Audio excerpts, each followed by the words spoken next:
ഞാൻ ഈ വീഡിയോയിൽ വന്നിരിക്കുന്നത് ഒരു ചെറിയൊരു പ്രൊഡക്റ്റിനെ നിങ്ങൾക്ക് പരിചയപ്പെടുന്നതിന് വേണ്ടിയാണ്. വളരെ ചെറുതായിട്ടുള്ള ഒരു പ്രൊഡക്റ്റ് ആണ്. എനിക്ക് അൺബോക്സിംഗ് ചെയ്യാനുള്ള മറ്റു കാര്യങ്ങൾക്ക് വേണ്ടി ഒന്നുമല്ല. ഞാൻ എന്റെ തന്നെ പേഴ്സണൽ ആയിട്ടുള്ള ആവശ്യങ്ങൾക്ക് വാങ്ങിയ ഒരു പ്രൊഡക്റ്റ് ആണ്. 158 രൂപ സംതിങ് എന്തോ ആണ് വരുന്നത്, പ്ലസ് ഡെലിവറി ചാർജ്. അപ്പൊ നിങ്ങൾക്ക് മറ്റുള്ള ആളുകൾക്കും ഇത് ഉപകാരപ്പെടും, എന്നെ പോലെ ആഗ്രഹിക്കുന്ന കൂട്ടുകാർക്ക് ഉപകാരപ്പെടുമെന്ന് എനിക്ക് തോന്നിയത് കൊണ്ട് മാത്രം ഇടുന്ന ഒരു വീഡിയോ ആണ്. ഉപകാരപ്പെടുകയാണെങ്കിൽ നിങ്ങൾക്ക് ഫ്ലിപ്കാർട്ടിൽ നിന്ന് വാങ്ങാം. ലിങ്ക് വീഡിയോ ഡിസ്ക്രിപ്ഷൻ ഏരിയയിലുണ്ട്. എന്താണ് സാധനം ചോദിച്ചു കഴിഞ്ഞാല്, ഇതാണ് സാധനം. ഒരു USB ഹബ്ബ്, അല്ലെങ്കിൽ നമുക്ക് 4 USBകളുടെ ഔട്ട് ലഭിക്കുന്ന ഒരു സാധനമാണ്. ഞാനിത് പരിചയപ്പെടുത്താനുള്ള കാരണം അത്യാവശ്യം നല്ല ബിൽഡ് ക്വാളിറ്റി ഇതിനകത്ത് ഉണ്ട് എന്ന് എനിക്ക് തോന്നിയത് കൊണ്ട്. അപ്പൊ എനിക്ക് ഇങ്ങനെ ഒരു സാധനത്തിന്റെ ആവശ്യം വന്ന സമയത്ത് ഞാനൊരു ഷോപ്പിൽ ചെന്ന് അന്വേഷിച്ച സമയത്ത് എനിക്ക് 700 സംതിങ് രൂപയുടെ ഒരു സാധനം കാണിച്ചു തന്നു. പിന്നെ 1000 ചില്ലറ രൂപയുടെ ഒരു സാധനം എനിക്ക് കാണിച്ചു തന്നു. അപ്പൊ എനിക്കത് ബഡ്ജറ്റ് താങ്ങാൻ പറ്റാത്തത് കൊണ്ട്, എന്നെ സംബന്ധിച്ച് എന്നെ പോലുള്ള ഒരു സാധാരണക്കാരന് താങ്ങാൻ പറ്റാത്ത ഒന്നായത് കൊണ്ട് ഞാൻ ഓൺലൈനിൽ ജസ്റ്റ് തപ്പിയ സമയത്ത് കിട്ടിയ ഒരു സാധനമാണിത്. വളരെ നല്ല ചീപ്പ് റേറ്റിന് ലഭിക്കുന്നുണ്ട്. നല്ല സാധനമാണ്. ഇനി ഇതിന്റെ ഉപയോഗം എന്താണെന്ന് നമുക്ക് പറയാം. നമ്മുടെ കമ്പ്യൂട്ടറിൽ, മൊബൈൽ ഉപയോഗിക്കുന്നവർക്ക് ഇതിന് റോളില്ല. കമ്പ്യൂട്ടർ ഉപയോഗിക്കുന്ന ആളുകൾക്ക് നമ്മുടെ കമ്പ്യൂട്ടറിൽ, ലാപ്ടോപ്പിലായാലും അല്ലെങ്കിൽ സാധാരണ ഇതിലായാലും നമുക്ക് USB കണക്ട് ചെയ്യാനുള്ള ഓപ്ഷൻ ഉണ്ട്. USB പോർട്ട് ഉണ്ട് അല്ലെ. അപ്പൊ നമുക്ക് ലാപ്ടോപ്പിലൊക്കെ ആണെങ്കിൽ ഒരു പരിമിതികളുണ്ട്. ചിലപ്പോൾ 2 എണ്ണം ഉള്ളതായിരിക്കാം, ചിലപ്പോൾ 3 എണ്ണം ആയിരിക്കാം, ചിലപ്പോൾ 4 എണ്ണം ആയിരിക്കാം. അപ്പൊ അതിൽ കൂടുതൽ നമുക്ക് കണക്ട് ചെയ്യാനായിട്ട് സാധിക്കില്ല. അപ്പൊ നമുക്ക് ഏതെങ്കിലും അബദ്ധവശാൽ അതിൽ കൂടുതൽ ഡിവൈസ് നമുക്ക് കണക്ട് ചെയ്യണമെങ്കിൽ, അല്ലെങ്കിൽ ഏതെങ്കിലും ഒന്ന് കംപ്ലൈന്റ് ആയി കഴിഞ്ഞാൽ നമുക്ക് ഇത് കണക്ട് ചെയ്തുകൊണ്ട് ഇതിൽ വീണ്ടും നമുക്ക് 4 എണ്ണം കൂടി എക്സ്ട്രാ കണക്ട് ചെയ്യാനായിട്ട് ഇപ്പൊ വളരെ സിമ്പിൾ ആയിട്ട് സാധിക്കുന്ന ഈ ഒരു സാധനമാണ്.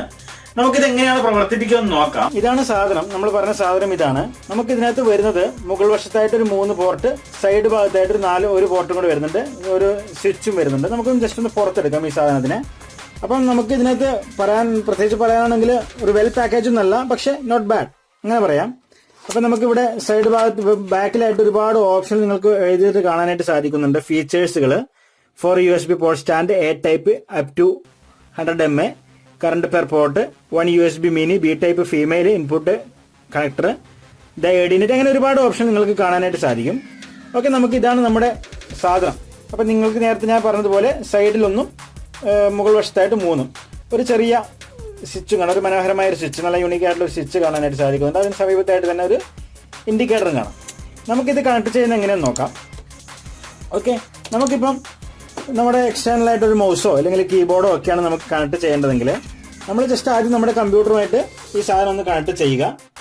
കമ്പ്യൂട്ടറായിട്ട് കണക്ട് ചെയ്യുന്ന സമയത്ത് നമുക്ക് കാണാം, ഇവിടെ സാധനം വർക്ക് ചെയ്ത് തുടങ്ങുന്നത് മുതൽ നമുക്കിവിടെ ഇതുപോലെ ഇൻഡിക്കേറ്റർ വരും. അതുപോലെ തന്നെ ഓട്ടോമാറ്റിക്കായിട്ട് കമ്പ്യൂട്ടർ ഡിറ്റക്ട് ചെയ്തിട്ട് സോഫ്റ്റ്വെയർ ഡ്രൈവ് ഇൻസ്റ്റാൾ ആകും. നമുക്ക് കണക്ട് ചെയ്യാൻ മൗസ് കണക്ട് ചെയ്യണമെങ്കിൽ നമുക്ക് മൗസ് കണക്ട് ചെയ്യാം. സിമ്പിളായിട്ട് നമുക്ക് നമ്മുടെ മൗസ് കണക്ട് ചെയ്യാം. പിന്നെ എല്ലാ കീബോർഡാണ് നിങ്ങൾക്ക് കണക്ട് ചെയ്യണമെങ്കിൽ കീബോർഡ് കണക്ട് ചെയ്യാം. അതുപോലെ മൗസ് കണക്ട് ചെയ്യുന്നു. നമുക്ക് ഈ പോർട്ടിലേക്ക് നമുക്കൊന്ന് കൊടുത്തു നോക്കാം. ഓക്കെ, നമുക്ക് മൗസ് ഇവിടെ ഉപയോഗിക്കാൻ പറ്റും. നമുക്ക് മൗസ് ഇവിടെ ഉപയോഗിക്കാനായിട്ട് പറ്റുന്നുണ്ട്. അതുപോലെ തന്നെ വേറെ ഏത് പോർട്ട് വേണമെങ്കിൽ നമുക്ക് ഇതുപോലെ ഉപയോഗിക്കാം. നിങ്ങൾക്ക് മൗസ് ഇവിടെ വർക്ക് ചെയ്യുന്നതായിട്ട് കാണാനായിട്ട് സാധിക്കും. ഓക്കെ, നമുക്ക് ഇനി കീബോർഡ് ആണെങ്കിൽ കീബോർഡ് കൊടുക്കാം. അതുപോലെ തന്നെ മറ്റേതെങ്കിലും ഒന്നാണ് കൊടുക്കേണ്ടത്, നമുക്ക് മറ്റേതെങ്കിലും ഒന്ന് കൊടുക്കാനായിട്ട് സാധിക്കും. നമുക്ക് ഓട്ടോമാറ്റിക്കായിട്ട് തന്നെ അതൊക്കെ വളരെ സിമ്പിളായിട്ട് സാധിക്കുന്നുണ്ട്. വളരെ യൂസ്ഫുൾ ആയിട്ടുള്ള ഒരു പ്രൊഡക്റ്റാണ്. കമ്പ്യൂട്ടർ ഉപയോഗിക്കുന്ന ആളുകൾക്ക് മസ്റ്റായിട്ട് ഉപയോഗിച്ച് വാങ്ങിക്കാൻ പറ്റുന്ന ഒരു പ്രൊഡക്റ്റാണ്. ഈ പ്രൊഡക്റ്റ് നിങ്ങൾക്ക് വാങ്ങാൻ താല്പര്യം ഉണ്ടെങ്കിൽ നിങ്ങൾക്ക് വീഡിയോ ഡിസ്ക്രിപ്ഷൻ ഏരിയയിൽ ലിങ്ക് ഉപയോഗിച്ച് വാങ്ങിക്കാം. എനിക്ക് ഫ്ലിപ്കാർട്ടിന്റെ അഷ്യൂർഡ് എന്നല്ല, എന്നാലും എനിക്ക് വന്ന സാധനം നല്ല ക്വാളിറ്റി ഉണ്ട്. അത്യാവശ്യം നമ്മൾ കൊടുക്കുന്ന പണത്തിനുള്ള മൂല്യമുണ്ട് തോന്നിയത് കൊണ്ട് മാത്രമാണ് ഈ വീഡിയോ ചെയ്യുന്നത്. ഇഷ്ടപ്പെട്ടെങ്കിൽ കൂട്ടുകാരിലേക്ക് ഷെയർ ചെയ്യുക. ഇനിയും യൂട്യൂബ് ചാനൽ സബ്സ്ക്രൈബ് ചെയ്തിട്ടില്ലെങ്കിൽ ഇപ്പോൾ തന്നെ സബ്സ്ക്രൈബ് ചെയ്ത് ബെല്ലൈക്കൻ കൂടി ഒന്ന് എനേബിൾ ചെയ്ത് വെക്കുക.